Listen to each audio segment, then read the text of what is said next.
अच्छा, growth hormone, ठीक है। ग्रोथ हार्मोन में क्या इसकी इंपॉर्टेंट चीज़ें हैं? सबसे पहले तो हम अगर इसी फ्लो चार्ट को अंडरस्टैंड कर लें तो it's going to be very easy. कौन से फैक्टर्स ग्रोथ हार्मोन को स्टिमुलेट करते हैं? Sleep, hypoglycaemia, stress, puberty, exercise. ख़ासतौर में बच्चों के अंदर, जो छोटे बच्चे होते हैं उनके अंदर अगर अप्रोप्रिएट स्लीप नहीं है तो ग्रोथ हार्मोन प्रॉपरली रिलीज़ नहीं होता, तो उनकी ग्रोथ अफेक्ट होती है। तो स्पेशली स्लीप आ जाता है इसमें। इसके अलावा हाइपोग्लाइसीमिया की कंडीशन में जब बॉडी के अंदर ग्लूकोज लेवल्स कम होते हैं तो हमारे पास ग्रोथ हार्मोन रिलीज़ होता है, क्योंकि वो ब्लड में ग्लूकोज के लेवल्स को इंक्रीज़ करता है। इसके अलावा स्ट्रेस आ जाता है। जब भी स्ट्रेसफुल लेवल्स होता है तो स्ट्रेस में we need more glucose in the blood, ठीक है।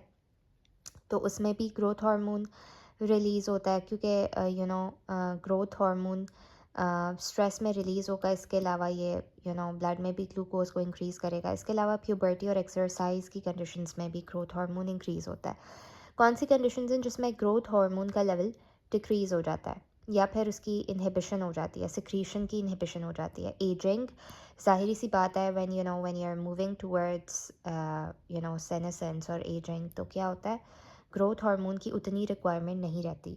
दूसरा ओबेसिटी, एंड नंबर 3 ग्लूकोज, यानी हाइपरग्लाइसीमिया की कंडीशन में भी जब ऑलरेडी ब्लड के अंदर ग्लूकोज बहुत ज़्यादा है तो ग्रोथ हार्मोन रिलीज़ नहीं होता, क्योंकि इसने भी ब्लड में ग्लूकोज के लेवल्स को इंक्रीज़ ही करना होता है।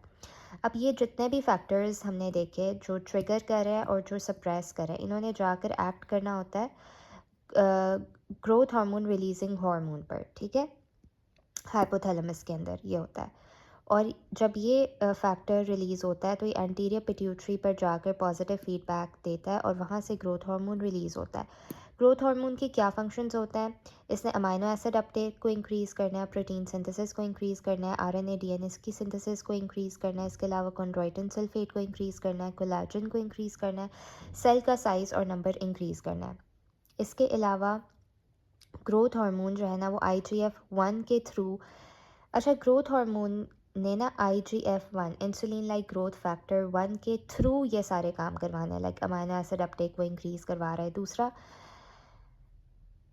इसने एक और चीज़ हमने क्या देखी, कि ग्रोथ हार्मोन क्या करवाता है, डायरेक्टली इसने क्या करवाना है, ग्लूकोज का अपटेक कम करवाना है, यानी टिश्यूज़ या सेल्स के अंदर इसका अपटेक कम करवा देगा, ब्लड में ग्लूकोज के लेवल को इंक्रीज़ करवा देगा। इसके अलावा लिपिड्स पर क्या, लिपिड प्रोफाइल पर क्या इसका इफेक्ट होता है कि इसने लाइपोलिसिस को इंक्रीज़ करना होता है, ठीक है, यानी लिपिड्स को ब्रेक डाउन करना है। तो ग्रोथ हार्मोन में उन्होंने बताया कि इसको सोमैटोट्रोपिन भी कहते हैं, ये एंटीरियर पिट्यूटरी से सिक्रीट होता है। इसने लीनियर ग्रोथ और मसल मास को इंक्रीज़ करना होता है through insulin like growth factor 1, जिसको सोमेटोमिडन सी भी कहते हैं, ठीक है। और लिवर इसको सिक्रीट करता है IGF-1 को, और उसकी हेल्प से फिर ग्रोथ हार्मोन ने सारे फंक्शंस करने हैं।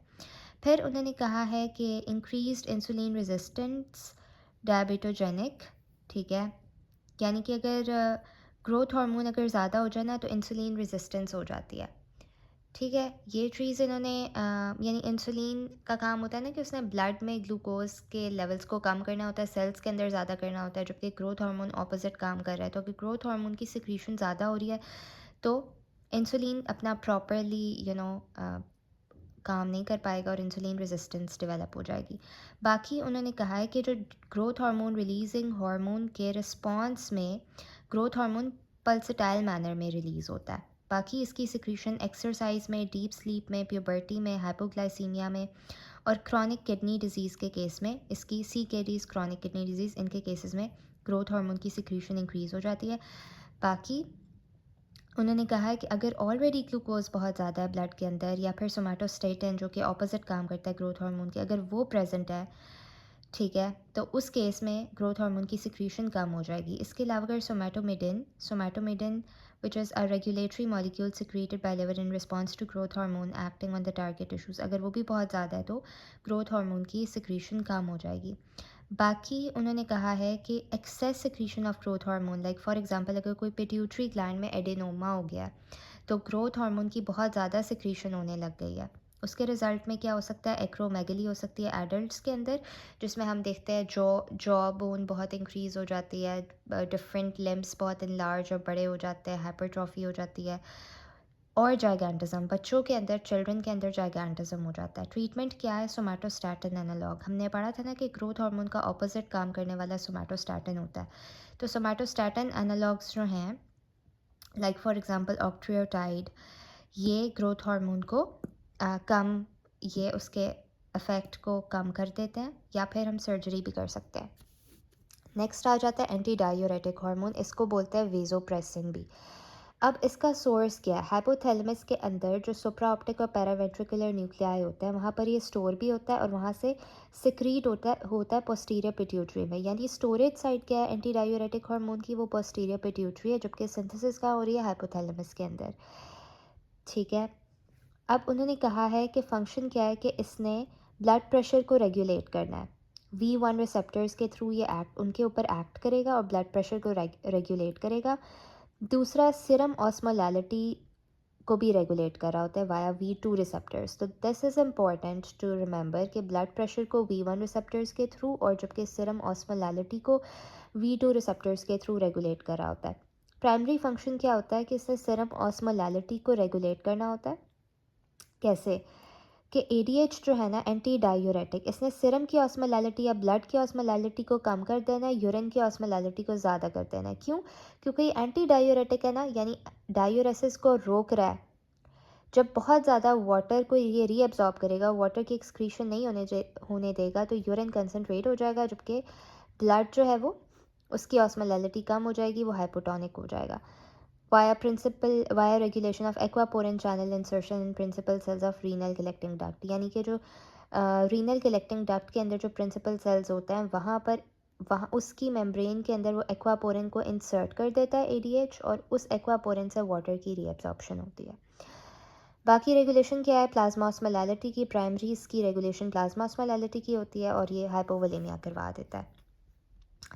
बाकी इन्होंने कहा हुआ है कि ADH लेवल इज़ डिक्रीज्ड इन, अच्छा, दो तरह के डायबिटीज़ इंसिपिडस होते हैं, सेंट्रल एंड पेरिफेरल। अब डायबिटीज़ इंसिपिडस वो कंडीशन है जिसमें बहुत ज़्यादा यूरिन यूरिन बहुत ज़्यादा यूरिनेशन हो रही है, और वाटर यूरिन के अंदर बहुत ज़्यादा एक्सक्रीट हो रहा है। तो सेंट्रल डायबिटीज़ इंसिपिडस के अंदर क्या होता है कि हमारे पास पिट्यूटरी ग्लैंड में कोई मसला होता है, जहाँ से ADH पोस्टीरियर पिट्यूटरी हाइपोथैलेमस के लेवल पर मसला होता है, जहाँ पर जिसकी वजह से ADH रिलीज़ ही नहीं हो पा रहा होता, इसीलिए ADH लेवल डिक्रीज्ड है सेंट्रल डायबिटीज़ इंसिपिडस में। जबकि जो पेरिफेरल डायबिटीज़ इंसिपिडस है, what happens in it is that कि ADH सिक्रीट तो हो रहा है, रिलीज़ भी हो रहा है नॉर्मल अमाउंट पे, लेकिन वो जाकर एक्ट नहीं कर पा रहा उस सर्टेन रिसेप्टर पर जहाँ पर उसने एक्ट करना है। सो दूसरा क्या, पेरिफेरल बोल रही थी, nephrogenic diabetes insipidus. Nephrogenic diabetes insipidus can be caused by mutation in the V2 receptor, यानी ADH बन भी रहा है और वहाँ पर पहुँच भी रहा है, लेकिन अपने रिसेप्टर पर लग कर एक्ट नहीं कर पा रहा है, क्योंकि रिसेप्टर में म्यूटेशन है। बाकी उन्होंने कहा कि जो डेस्मोप्रेसिन है ना, it is an ADH analogue, ADH का एनालॉग है, और ये सेंट्रल डायबिटीज़ इंसिपिडस और नॉक्टर्नल एन्यूरेसिस को ट्रीट करने के लिए इसको हम देते हैं। नॉक्टर्नल एन्यूरेसिस यही जो रात को बेड वेटिंग का जो सारा इशू होता है, उसको ट्रीट करने के लिए हम ADH एनालॉग देते हैं बाहर से। ठीक है। So that's it. We have covered two hormones, growth hormone and antidiuretic hormone.